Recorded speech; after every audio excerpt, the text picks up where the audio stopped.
મિત્રો, જે આપણે પરીક્ષા લક્ષી પ્રશ્નો અત્યાર સુધી આપણે કવર કરતા રહ્યા છે એની લાઈન હજી આપણે શરૂ જ રાખીએ છીએ.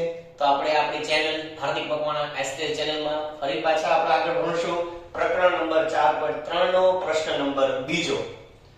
આમાં એક શું કીધું છે, અહીંયા તમને એમ કીધું છે કે આ સમીકરણમાં b² - 4ac બરાબર શું છે? 0. કેમ આવું? તો કે રકમમાં જો તમને પહેલાથી કહી દીધેલું છે કે એના બીજ છે એ કેવા છે? સમાન છે. સમાન ક્યારે થાય? જ્યારે b² - 4ac બરાબર શું હોય? 0 હોય ત્યારે. આપણે આની અગાઉના અંતરે છે વિડિયોમાં પણ આપણે જોયું હતું કે એમાં ત્રણ મહત્વના મુદ્દા જોવાના હતા. કયા કયા? b² - 4ac બરાબર જો 0 હોય તો કેવા હોય? બીજ સમાન છે. b² - 4ac ઈ 0 કરતા કેવી હોય? તો કે નાની હોય. તો બીજ શક્ય નથી.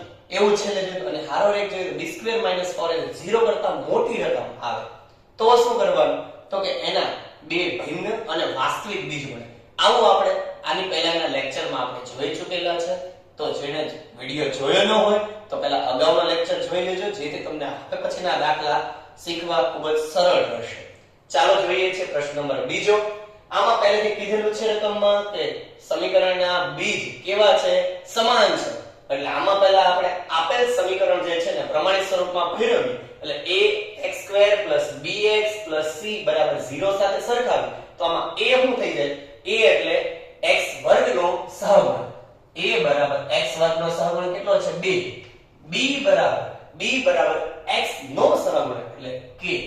અને c બરાબર અચળ પદ કેટલું છે? તો કે 3. હવે રકમમાં જે કીધું છે શું કીધું છે? તો કે આપેલ સમીકરણના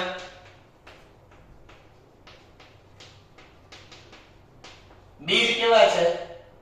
સમાન છે. કેવા છે? સમાન છે એમ કહી દીધેલું છે. તો આપણે શું થાય સૂત્ર? તો કે b² - 4ac બરાબર શું થાય? 0. તો જ આપણે થઈ શકે ને. બીજ સમાન છે તો પાછળ બરાબર 0 થઈ જાય. તો તેથી b કેટલું હતું? k. તો k નો સ્ક્વેર માઈનસ 4 એને ગુણ્યા a. a કેટલો છે? 2. એને ગુણ્યા c. c કેટલું છે?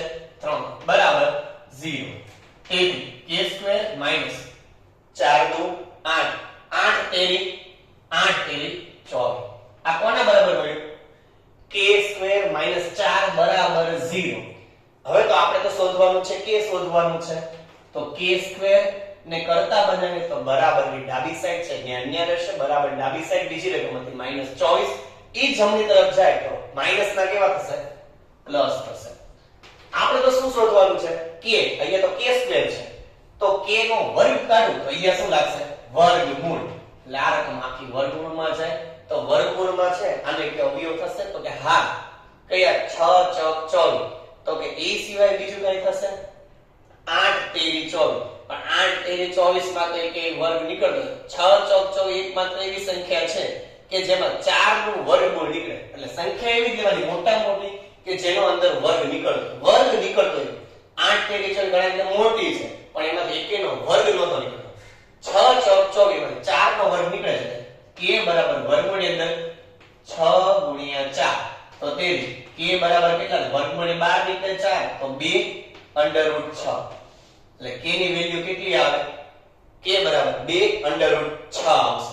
આ થયું પહેલા પ્રશ્નનો જવાબ. હવે બીજો પ્રશ્નનો જવાબ જોઈએ. આ બીજો પ્રશ્ન છે એ માર્ચ 2025 અને જૂન 2024 આ બંને વખત પૂછાઈ ગયેલો છે એટલે અગત્યનો છે. આપણે જોઈએ પાછું આ જ દાખલો. હવે કાઉન્સમાં છે ને કાઉન્સની રકમ પહેલા આપણે છૂટી પાડી દઈએ. તેથી kx² - 2 નો 2kx એટલે 2kx + 6 બરાબર 0. દ્વિઘાત સમીકરણ બની ગયું. મોટા મોટી ઘાત 2 આવી ગઈ. એક ઘાત અચલ પદ 2 ઘાત આવે એટલે આપણું દ્વિઘાત સમીકરણ રેડી થઈ જાય. હવે આને અગાઉના આપણા વિડિયોમાં જોયું એ મુજબ આને પ્રમાણિત સ્વરૂપમાં ફેરવીએ. કયું પ્રમાણિત સ્વરૂપ? દ્વિઘાત સમીકરણનું પ્રમાણિત સ્વરૂપ એટલે ax² + bx + c બરાબર 0 સાથે સરખાવી એટલે ત્યાં a બરાબર કેટલા મળે? તો કે a બરાબર x² નો સહગુણક તો કે k. b બરાબર x નો સહગુણક x નો સહગુણક -2k. અને c બરાબર અચળ કેટલું છે? તો કે 6. હવે રકમમાં પાછું પહેલેથી શું આપેલું હતું? આપેલ સમીકરણના બીજ બીજ કેવા છે? આપેલ સમીકરણના બીજ કેવા છે? સમાન છે. રકમમાં તમને કહી દીધું સમાન છે. તો આપણું સૂત્ર શું થાય? b² - 4ac = 0. તેથી b કેટલો હતો? -2k આખા કૌંસનો સ્ક્વેર -4 n ગુણ્યા a એટલે કેટલા છે? k n ગુણ્યા c એટલે કેટલા છે? 6 બરાબર 0. હવે -2k આનો વર્ગ છે, 2 નો વર્ગ 4 અને k નો વર્ગ k વર્ગ. પણ માઈનસ રકમ હોય અને એની 2k ઘાત હોય તો જવાબ હંમેશા ધન જ આવે. એટલે 4k નો વર્ગ -6 ચોક 24k બરાબર 0. હવે આ બંનેમાંથી કઈ કોમન નીકળે તો કે હા નીકળે છે. શું કોમન નીકળે છે? 4k² - 24k એટલે બંનેમાંથી કોમન નીકળે 4k. આપણે અહીંયા લખીએ તેથી 4k. તો હવે પહેલામાંથી 4k વહી ગયો, વધ્યું શું? ખાલી k. k - 4k k એક વાર આવી ગયું છે. અહીંયા બીજું 6 ચોક 24 એટલે વધે શું? અહીંયા 6 બરાબર 0. હવે બંને બરાબર 0 મૂકી દઈએ. તેથી 4k બરાબર 0 અથવા બીજું કેવું થાય? k - 6 બરાબર 0. હવે 4 છે k ની સાથે ગુણાકારમાં છે, ઓલી સાઈડ જાય તો ભાગાકારમાં છે. 0 ભાગ્યા 4 તો જવાબ તો શું રહેવાનો? કોઈ પણ સંખ્યા 0 વડે ભાગે તો જવાબ તો 0 જ આવે ને. k બરાબર અહીંયા શું થયું? 0. અથવા બીજો શું થાય? k બરાબર ડાબી તરફ -6 છે, જમણી તરફ જશે તો +6. વિરુદ્ધ સાઈડ નિશાની બદલાય. યાદ રાખવાનું, ડાબી તરફનું જમણી તરફ જાય ને જમણી તરફનું ડાબી તરફ જાય. સરવાળાનું બાદબાકી, બાદબાકીનો સરવાળો, ગુણાકારનો ભાગાકાર, ભાગાકારનો ગુણાકાર. જ્યારે વિરુદ્ધ સાઈડની રકમ જશે ત્યારે. ઓકે? એટલે હવે જોઈએ k બરાબર 0 મૂકવાય. દ્વિઘાત સમીકરણમાં જો k બરાબર 0 મૂકું તો જવાબ શું થાય? 0 થઈ જાય. એટલે આ તો શું છે? આ વિધાન શક્ય નથી. તો હવે જવાબ કેટલો આવે? k બરાબર કેટલો આવે? 6 આવે. એટલે તમારે આમાં લખી શકીએ દ્વિઘાત સમીકરણ અંતરે છે બીજ છે કયું આવશે? 6. અહીંયા સમાન છે એટલે 2 વાર 6 અથવા 6. અહીંયા તમે 2√6 છે 2√6 સમાન છે એટલે 2 વખત આપણે લઈએ. હવે પ્રશ્ન નંબર 3. પાછી શાબ્દિક માહિતી વાળા દાખલા આવ્યા જો. હવે શાબ્દિક માહિતીમાં શું કહે? જેની લંબાઈ પહોળાઈ કરતા બમણી, જેની લંબાઈ પહોળાઈ કરતા બમણી અને ક્ષેત્રફળ 800 મીટર સ્ક્વેર છે એવી લંબચોરસ આંબા. લ્યો આકાર આવી ગયો. શું છે? લંબચોરસ. લંબચોરસનું ક્ષેત્રફળનું સૂત્ર લંબાઈ ગુણ્યા પહોળાઈ. તો આપણે લંબાઈ છે, પહોળાઈ છે, બેમાંથી એક નહીં, પણ માહિતી છે લંબાઈ પહોળાઈ કરતા બમણી. એટલે કોણ બમણું છે? લંબાઈ. તો ધારવાનું કોનું? પહોળાઈ. તો આપણે લખીએ ધારો કે લંબચોરસ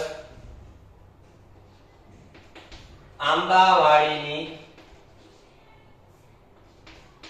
લંબાઈ બરાબર કેટલી? x એકમ છે મીટર તથા પહોળાઈ બરાબર શું કીધું હતું? લંબાઈ છે. સોરી અહીંયા હું ધારું પહેલા પહોળાઈ ધારવાનું આવશે કારણ કે રકમમાં લખ્યું પહોળાઈ કરતા બમણી. પહેલું આવશે પહોળાઈ અને અહીંયા શું આવશે? લંબાઈ. લંબાઈ કીધું છે પહોળાઈ કરતા બમણી એટલે પહોળાઈ જે ધારી એના બમણા એટલે એના કેટલા થઈ જાય? 2x. એના બમણા 2x.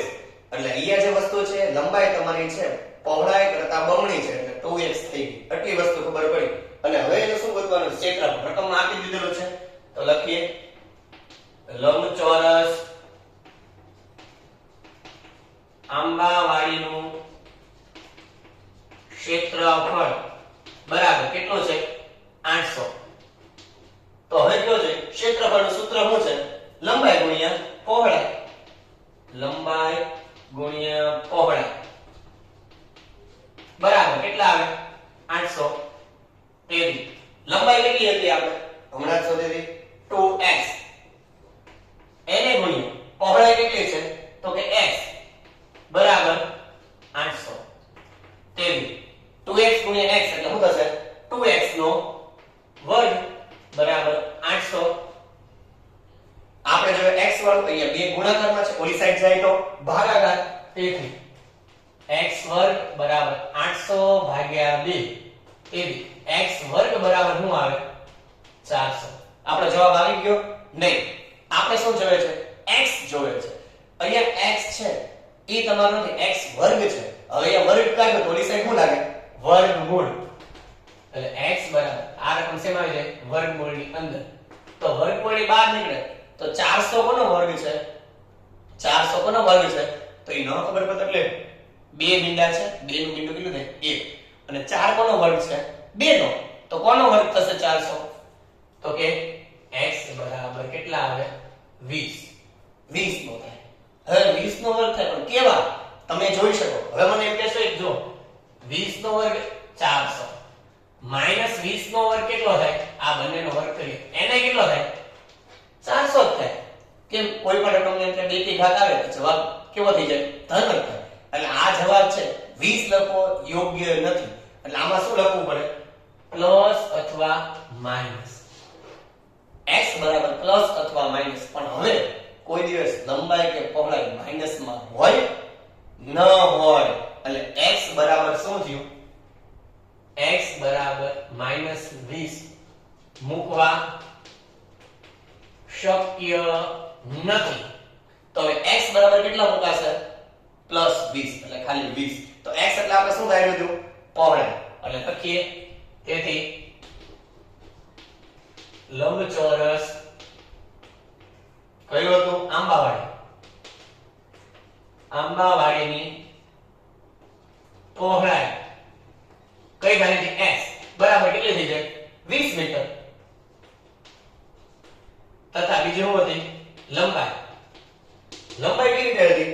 તો કે 2x એટલે એના 2 ગણા. એટલે 2x એટલે 2 ગુણ્યા x કેટલા હતા? 20. તો 20 નું 40 મીટર. એટલે બે વસ્તુનો જવાબ મળી ગયો.